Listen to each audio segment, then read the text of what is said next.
Grade 7 students. Good afternoon, ma'am. So since this is our first meeting, so kindly pick up the pieces of paper under your chair since it's all messy here.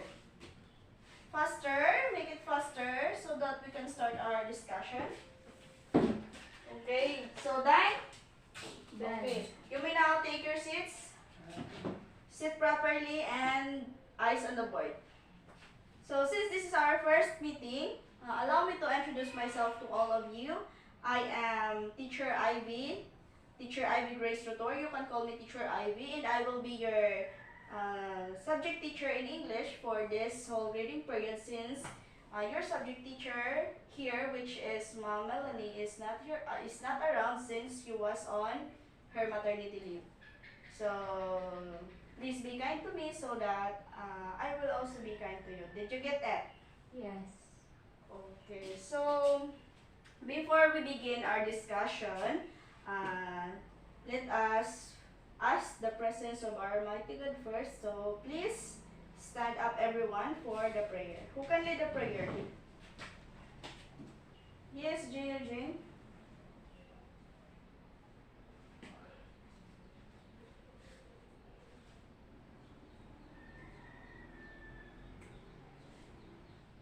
Okay, so you may now take your seats.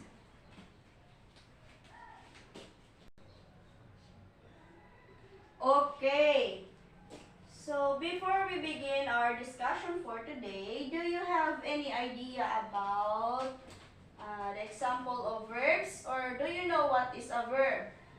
Yes, Eugene. Verb is an action word. Okay, thank you so much. So, yes, verb is an action word. So, in Tagalog, ito ay nagsasaad ng kilos o galaw. So, can you give me an example of verb? Yes, Eunice? Place. Yes, you are correct. How about you, Gio? Walk. Walk. Another example. Dance. Yes, dance. Another.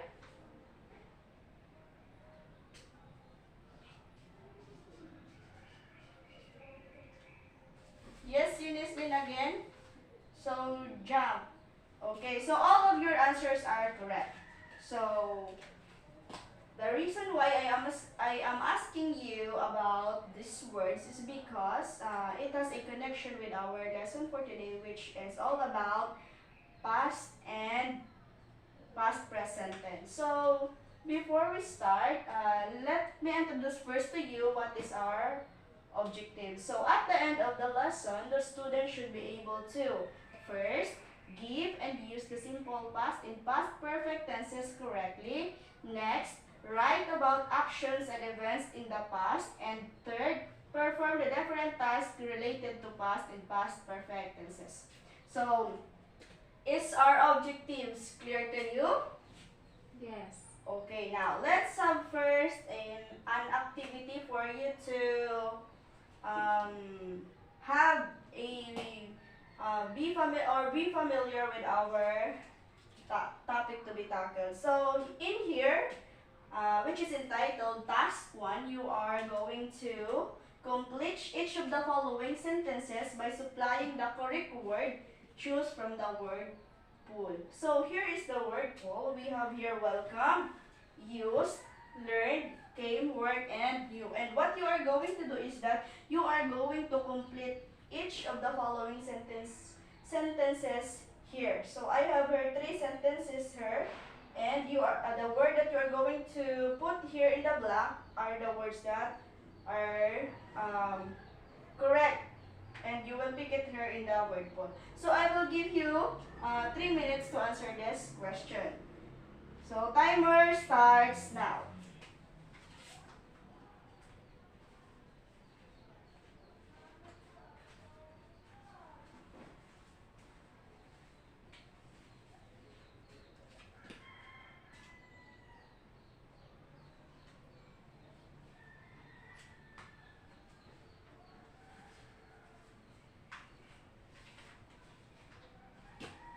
Is it difficult?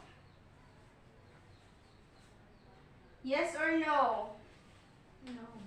Okay, so you only have 2 minutes left to answer that question.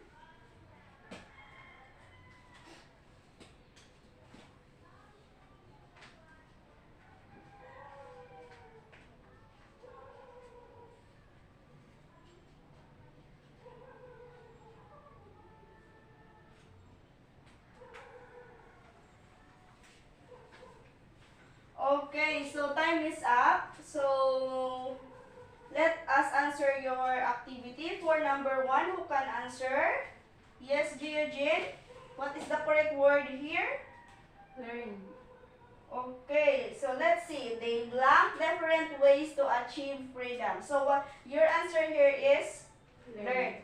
So your answer is correct. They learn different ways to achieve freedom. So next, number 2, who can answer the Filipino blank, how to be brave to fight for freedom? What is the correct answer here from the word pool? Yes, Eunice? Knew. Okay, let's see. The Filipino knew how to be brave to fight for freedom. So the word knew is correct. So for the last number, who can answer? Yes, Eugene, what is your answer for number 3? Welcome. Welcome or welcome?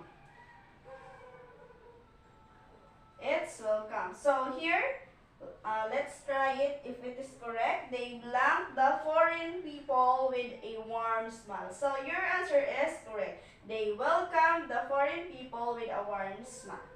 So since I know that you have already a prior knowledge about our topic, let us discuss first what is a past tense. So when we say past tense, it refers or states or actions that happened in the past. So ito ay tumutukoy sa mga gawa or mga ginagawa natin na nangyari sa noong nakaraan pa. So paano or kailan natin pwedeng gamitin ang past tense?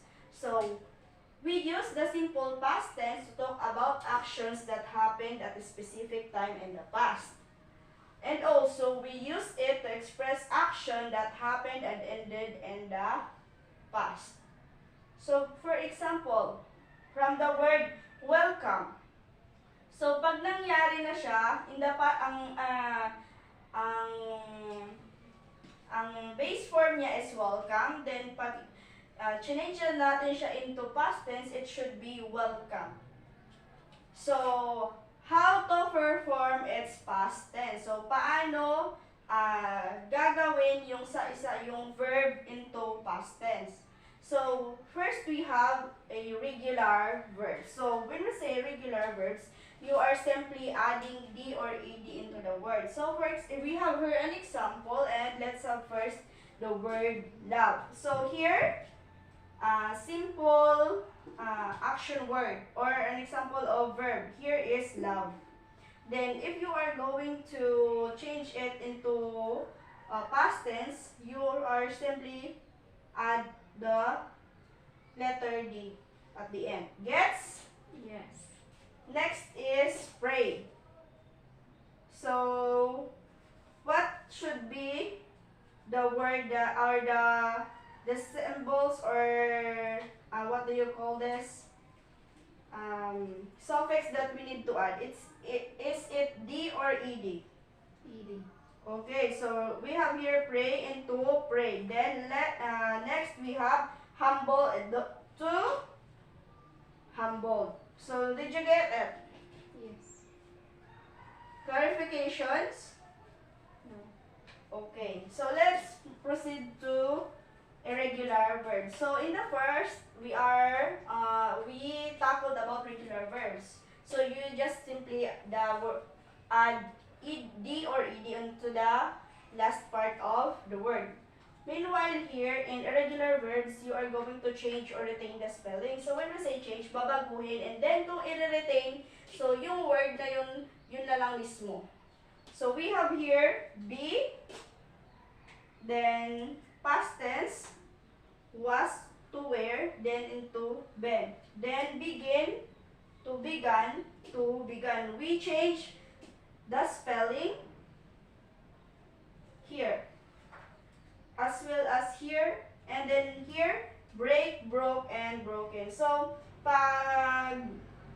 pag yung word, simple, verb lang siya, break lang muna siya. Then broke, nabasag. Then broken, nabasag na talaga.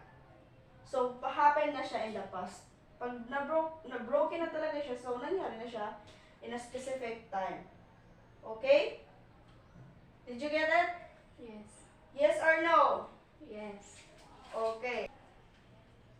Now, since we are already finished tackling about what is past tense and when are we going to use the past tense, so let us proceed now to what is past perfect tense. So, when we say past perfect tense, we form the past perfect tense by using the word had followed by the past participle of a verb for regular verbs ending in ed, d, or t. So, we use the past perfect tense for several different reasons. So, I have here first a past action as state before another one. So, example here is that I had finished my breakfast by the time my mom came to visit me. So, past action state before another one. So, sinabi dito, siya daw ay nakatapos na kumain bago pa dumating ang kanyang ina para bisitahin siya. So, the past perfect tense here is the word had, while the word finished is an example of regular verbs. Gets? Yes. So, next is information reported by someone. So, ginagamit ang past perfect tense pag may information na inihahatid sa isang tao. So, for example here, we have, she told me that Ben had broken the clock. Parang nagre-report. So, as you can see, she told me that Ben had broken the clock, had, and then broken the clock. So, sinabi niya sa akin na si Ben daw ay nakabasag ng orasan, or nabasag ni Ben ang orasan. So, did you get it? The word had is the past perfect tense, while broken is the word regular verb. It's an example of regular verb. Did you get it? Yes. So, here, we have conditional statements. So, ito naman yung mga conditional na statements. So, parang sinasabi dito na may tendency pwedeng mangyari. So, that is conditional. So, if I had brought an umbrella, I wouldn't have gotten wet. If I had brought, ang had, ito yung past perfect tense na dinagdag, then yung brought, ito yung regular verbs. So, sabi niya, kung sakaling nagdala siya ng payong, hindi sana siya mababasa. So, naiintindihan po ba? Yes. So, meron kayong mga questions? There's none. There's none. So, since there is none, so let us have first a review. So, when we say regular verbs, ano nga yung dinadagdag doon? D or ed. So, kung sa past perfect tense, ano naman yung pwedeng idagdag? Had. Had tsaka had, then followed by the past participle of a verb. Tandaan natin ha, pag ang past perfect tenses, kailangan siya, we form the past perfect tense by using the word had, tandaan, followed by the past participle of a verb, which is an example of irregular verbs, simply adding ed or d or t. So, sa irregular verbs, ano nga yung pwede nating gawin doon sa word? So, sa irregular verbs, yung tandaan nyo lang is pwede nyo siyang baguhin or pwede nyo siyang i-retain lang yung word. Did you get it? Yes. Okay. So, is it clear? Yes. Do you have any questions, clarifications, or violent reactions with this topic? There's none. Okay, since there is none, so let us proceed now to our first activity, which is you are going to use the past perfect tense for the earlier action, the simple past for the later action, and the connectives before, after, or when to combine sentences. So, are you ready? Not yet. Sabi nyo, naintindihan nyo yung lesson natin. So, madali lang ito. Gagamitin nyo lang yung past perfect tense for the earlier action, the simple past for the later action, and the connectives before, after, or when to combine sentences. So, magbibigay si teacher ng example. Of course, I have prepared here an example for you to be guided with what you are going to do. So, let us have first, let me read you the sentences. So, the Rotary Club officers finalized the program for the AC writing contest. That is the first sentence. Then the second one is they sent an invitation to the member schools. So, when you are going to use the past perfect tense for the earlier action and the simple past for the later action as well as the connectives before and after, or when to combine the sentences, what you are going to do is that, observe this example. So, combine na ini siya dili, or i-combine na yung dalawang sentence dito. So, makinig na mabuti students ha. The Rotary Club officers had finalized, yung had, ginamit na siya as past perfect tense. Example ba ya siya sa past perfect tense is yung had. Then finalized, that is the past participle of a verb, finalized the program for easy writing contest, then the connective use of before, they sent an invitation to member schools. So as you may have observed, ginamit na doon yung had, then yung past participle of a verb which is yung regular verbs ay nilagyan na ng ed, d, or t. Then, yung paggamit ng connectives na before. So, did you get it? Yes. So, since you already, I have already given you the example, so please get one half sheet of paper, one half crosswise, then answer these 5 questions. Faster, make it faster. I will give you 10 minutes to answer that question.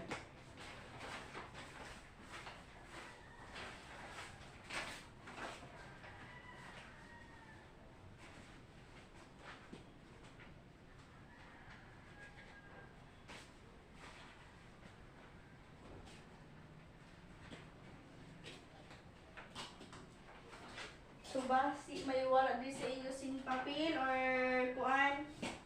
So I have it there. No, I have here pencil, of course.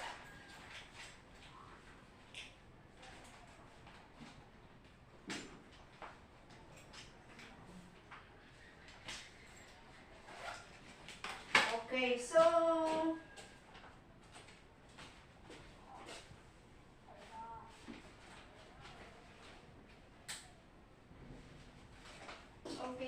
for you, Unislin, for you to be guided, since I know that you find it difficult to answer the following questions, so I will give you sort of guide for you to answer it properly.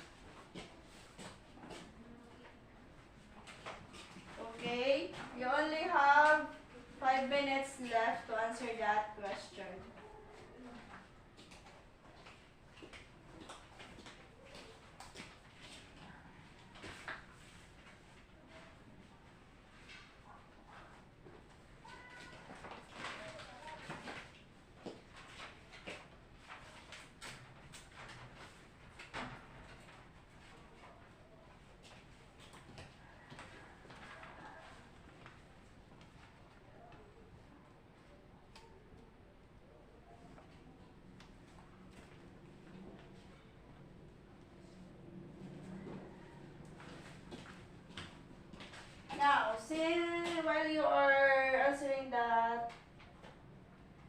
situation or that activity. So let me tell you about your assignment. So, kukunin lang natin ito.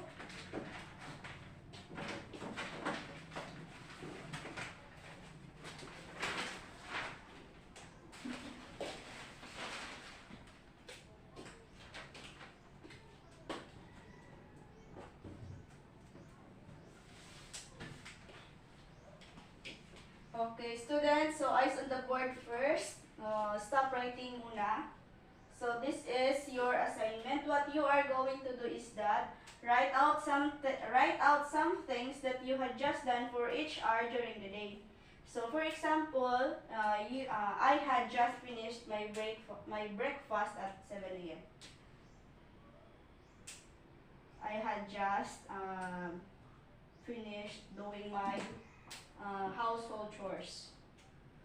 Yun lang yung gagawin nyo. So, susulat nyo lang yung mga bagay-bagay na ginawa nyo sa bawat oras. Did you get it? Yes. And of course, with the application of what we have tackled today, which is all about the past tense and the past perfect tense. So, the use of the word had, or the application of the word had for the past perfect tense, and of course, the use of past participle of the verb, which is an example of a verb. You just simply add the or ed to make it a past tense, right? Yes. Did you get it? Yes. Okay, now, is it clear? Yes. Do you have any question about your assignment? None. Okay, now continue your activity now. You only have 3 minutes left to answer that activity.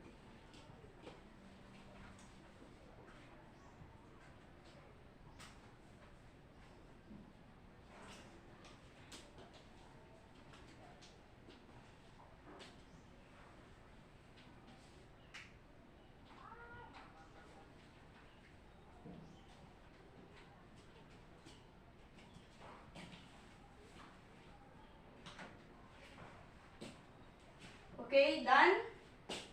Pass your paper now. Eugene, can you collect your papers and pass it to me? Okay, so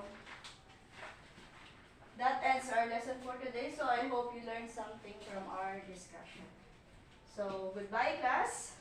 Goodbye, ma'am. Okay.